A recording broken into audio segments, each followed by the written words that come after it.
Now to the other side of the continent, Egypt has imposed temporary import tariffs on steel from China, Turkey and Ukraine. That's according to the country's trade ministry. Now the tariff will be about 17% or so for Chinese steel, anywhere between 10 to 19% for steel from Turkey, and anywhere between 15 and 27% for steel from Ukraine. Now the decision is intended, according to the government, to protect local manufacturing from what it describes as harmful practices by imported alternatives.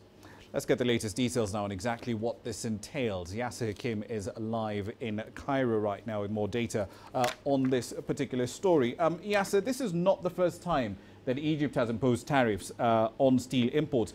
What is the objective of this latest set of tariffs?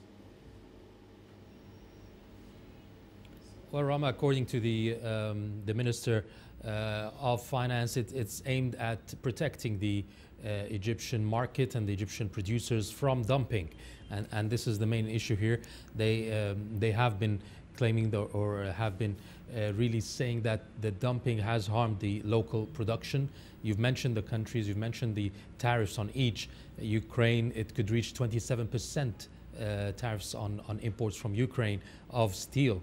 But this will not be permanent. It's only 4 months where the government will review. It's a step that has been very, very delicate because there are always fears, and you said it happened before. Yes, it happened before, but the last time it happened, when the government put these tariffs, the local producers increased prices. They made use that the demand is low because the supply is lower because there's no imported steel, so they raised their prices and they made a lot of profits, which really angered the government. This time, there are promises from the producers that prices will not increase during those 4 months. Indeed. Egypt, of course, can produce roughly 8 million or so tons of steel every single year. But based on the numbers we're seeing at the moment, about 500,000 tons of steel coming through every month, is the sector operating at full capacity? And if not, why? It hasn't been working on full capacity for a while, but it will begin to really shoot up. But you had many problems in the last few months, maybe a year or two. We're talking about the floating of the Egyptian pound, the currency issues that has really hindered the producers from buying their local or their material, their raw material. You've got the floating of the Egyptian pound, which has caused a lot of losses for them because now the repricing was a bit of a problem, and the cost of production with the pricing. You had a problem of, as well as those two, you had that the producers were unable to really put their foot on the kind of laws and regulations they can adopt by, because there was no investment law. There were promises for an investment law for maybe a year or two, and it was just put into place last month. So there was a kind of complications that met a lot of producers, and obviously energy, the lack of energy for the industries to operate and to produce.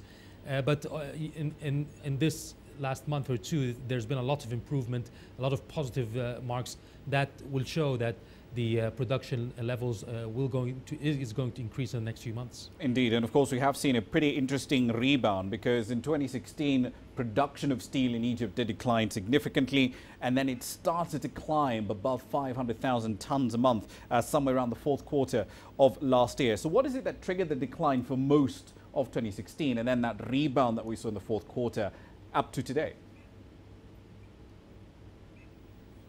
It wasn't only 2016. You have to go back to maybe 2014 as well, and 2013 even.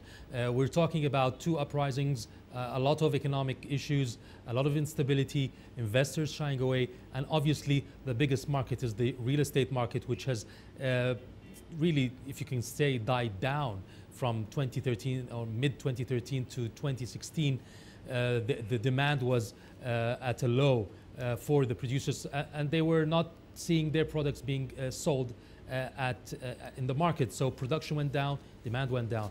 Now you've got an influx of investments because you've got a lot of production. You have mega projects that the government has embarked on, such as the new capital. Now it's in full force in its establishment constructions, using Egyptian local constructors, not foreign as before. You've got the mega projects like this, the different canals, the different roads, different cities and villages being rebuilt and built, new areas, new housing, million apartment houses for the poor.